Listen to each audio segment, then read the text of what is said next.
Hi, I'm Kate from dailytarotgirl.com and welcome to my Tarot Meanings Deep Dive series, where each week we dive into one major arcana card to reveal the keywords, the symbols, the dark side, the light side, and everything in between. So today we're going to be diving into the Devil, which is one of the most intense cards in the major arcana. And I'm really looking forward to going into this card with you and dissecting it and really analyzing it. So the Devil, and the image that you're going to see on your screen is from the Universal Waite Tarot.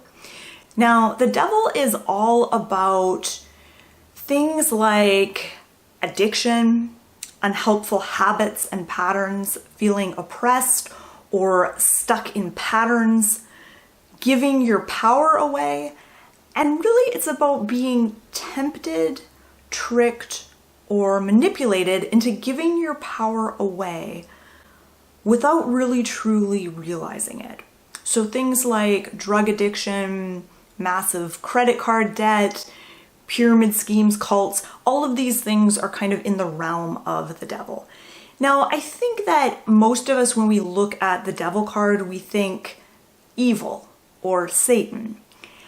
But a more helpful way to think of this card is to think of it as the opposite of enlightenment. Now, one of the most interesting symbols on this card is the torch that the Devil is holding. And the torch, if you look at it, is pointed downwards, which is kind of the opposite of what you see with the Hermit, where the Hermit is holding this lantern up, lighting the way. The Devil has the torch down so that it doesn't light things up. And if you look at the background of this card, it's totally black. It's all dark. So this represents the opposite of enlightenment. Instead of awareness, we have unawareness. So there is this element of the unconscious, the subconscious, the unseen with this card. And the Devil wants to keep us in the dark. It wants to keep us from seeing the truth and really opening our eyes.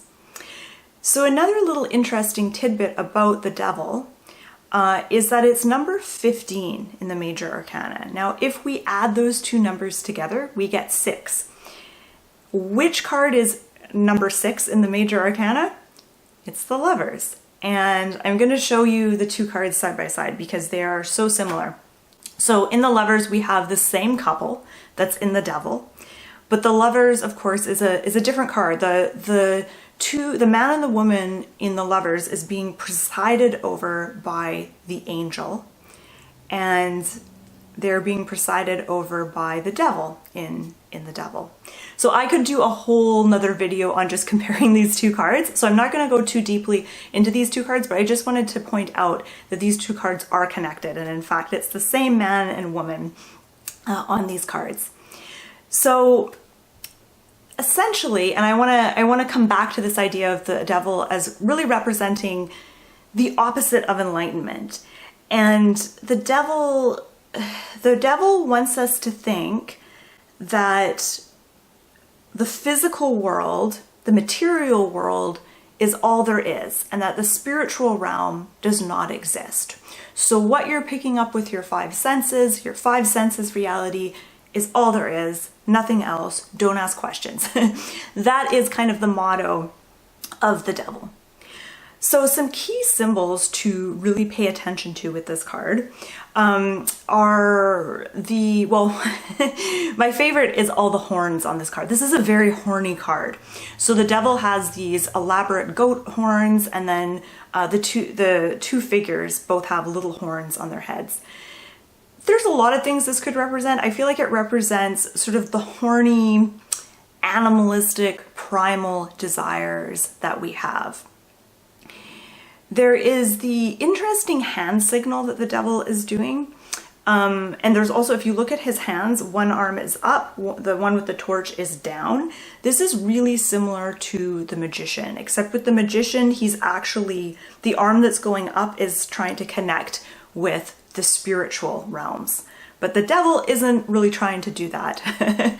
So it's interesting too, if you want to compare the Magician card with the Devil card, because I feel like in some ways the Magician is like the positive aspects of the Devil. Maybe that doesn't make sense, but there's the Magician and then the Devil is like the inverse of the Magician. Okay, so there's also the chains around the necks of the man and woman on this card. And of course that symbolizes being kind of trapped and being stuck.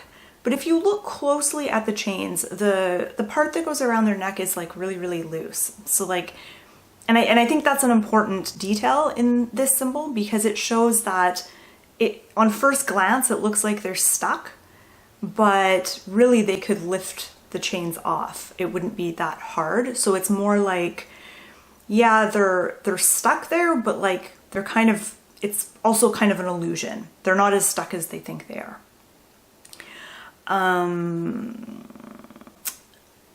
A couple other little interesting details. The woman's tail is grapes, and I think that that represents food and wine, alcohol and food. And the man's tail is fiery. And I think that represents kind of sexual fire, sexual energy. And those are things that we tend to get addicted to. And remember, the Devil is all about addictions, getting sucked into addictions.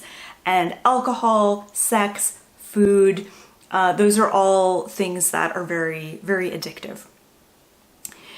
All right, let's talk about the bright side of this card, because this is a very dark card in many ways. And the light side of the Devil is that whenever the Devil shows up in a reading, it's usually to indicate that you're ready for more freedom.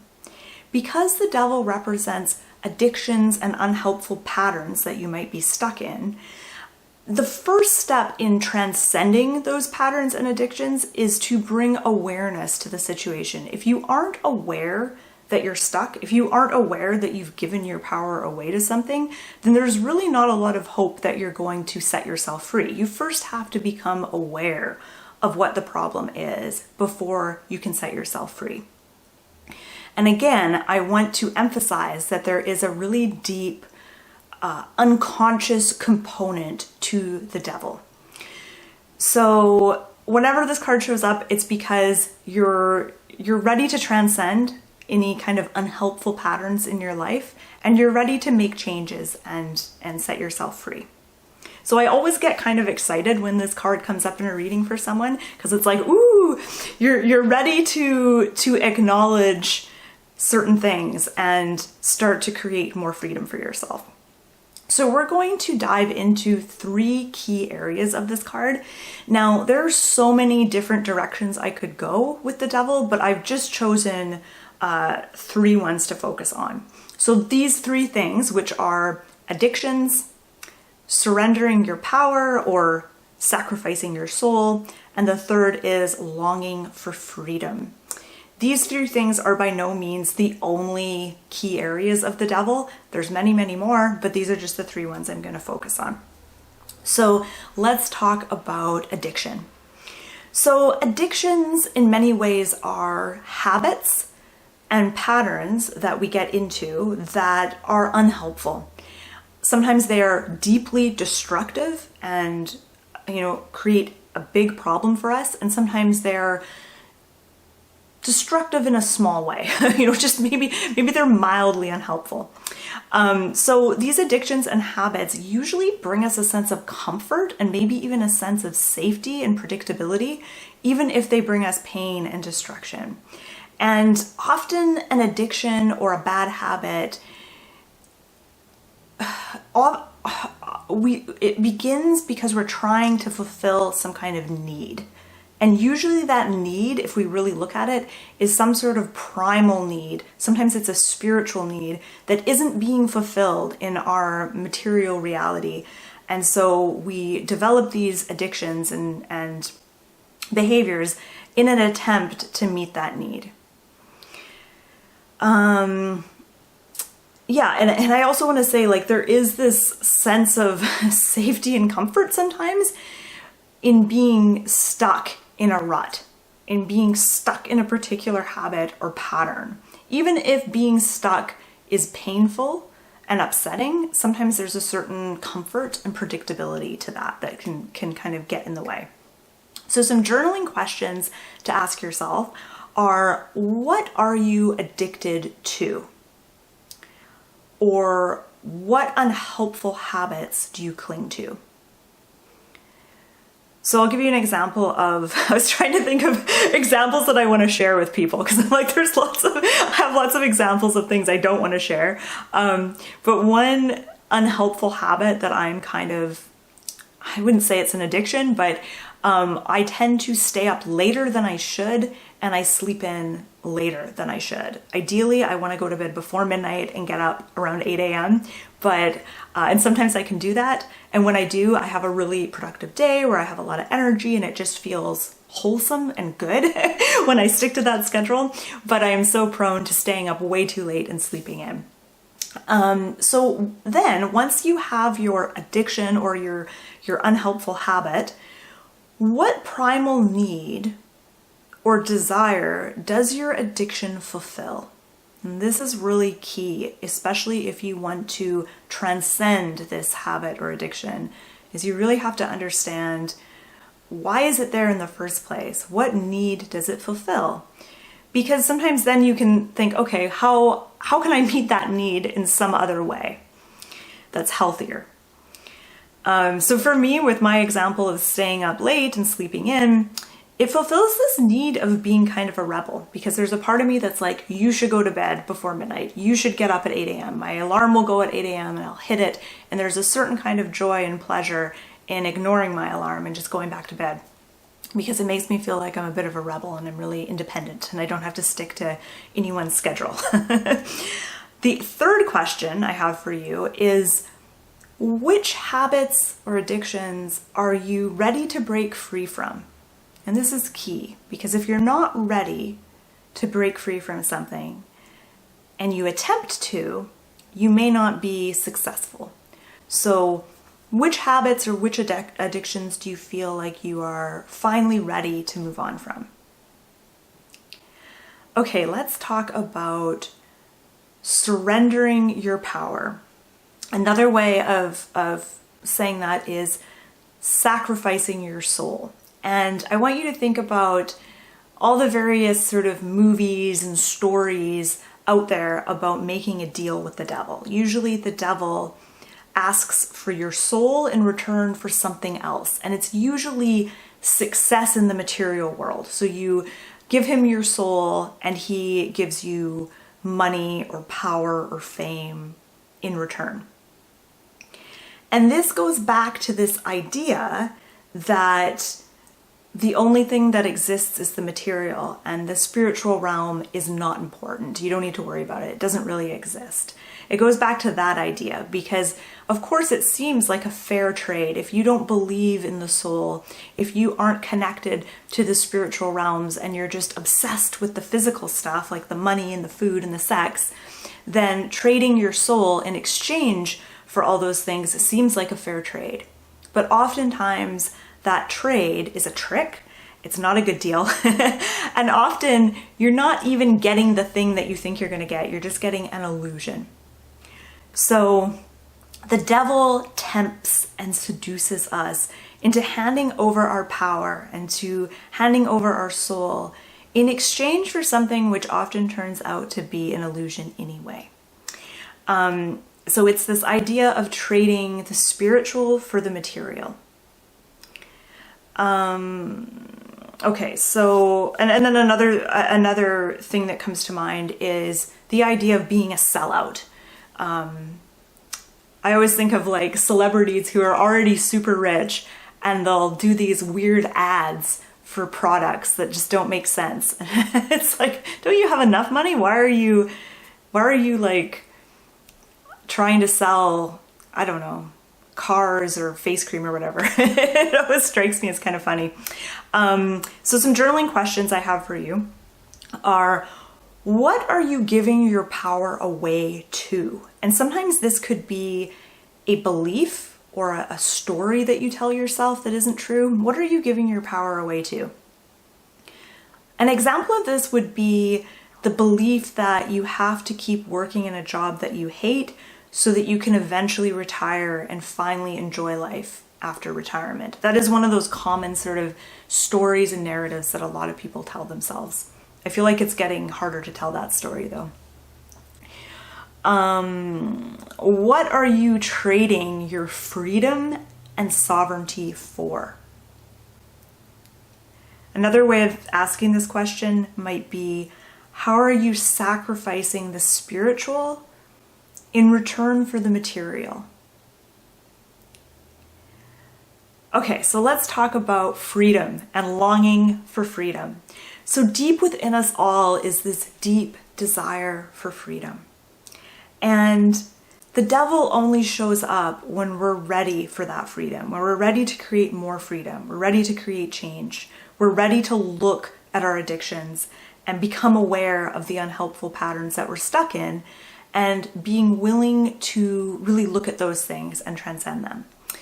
What's interesting about this card is I want you to look at the facial expressions on the man and woman in this card. They don't look upset. If anything, they look comfortable. You know, their body posture, their facial expression, this isn't suggesting suffering.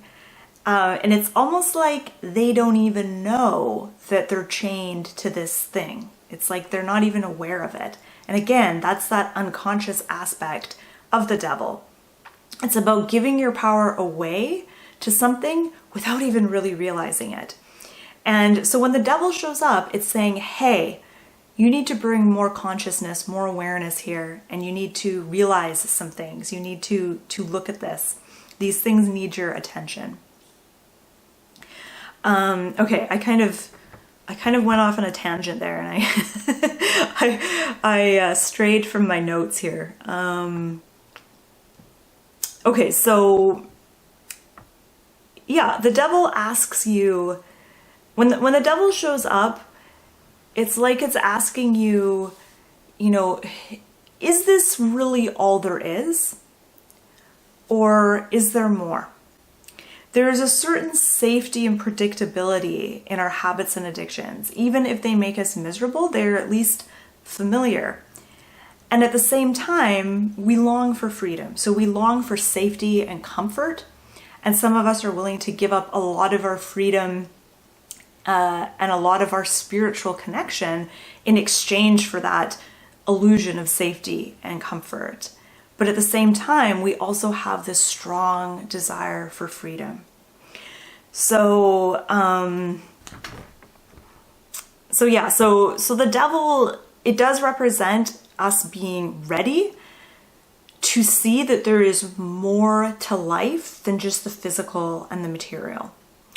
So one journaling question I have for you is, how are you ready to be more free? What does more freedom look like to you? When you think about breaking free of a habit, do any fears come up? This is an interesting thing to ponder and consider.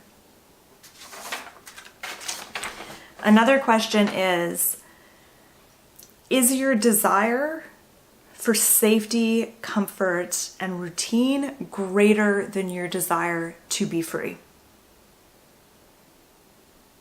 Can you imagine yourself being safe and free? And a really beautiful affirmation that I love to work with is, I am safe, I am free. I find that a really powerful affirmation to say to myself on a daily basis. I am safe, I am free. So the wisdom of the devil asks, how are you deluding yourself? How have you been tricked? What unhelpful beliefs are you buying into? And most importantly, how can you be more free?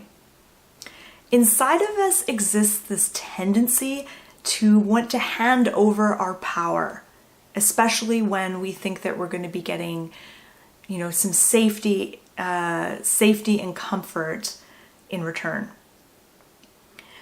But the desire for freedom also exists within us in a really big and powerful way. And which one do you think will win out at the end of the day? All right, so thank you so much for joining me. I hope you had fun on this deep dive, and I'm not going to do a video next week, but I think I'm going to do one the week after that, and I think it is the Tower after this, so another super intense card. So I want to know in the comments section, let me know, is there anything that surprised you about this card? How do you connect with this card? Like, was there any aha moments that you had when you were watching this video and asking yourself those questions? I'd love to hear about it in the comments below. So thank you so much for watching. Please check out my website, dailytarotgirl.com. I've got tons of fun tarot learning resources on there. And I'm also going to put some links below this video for all my other tarot deep dive videos as well, if you want to check those out. So thanks again for watching. Have a great rest of your day.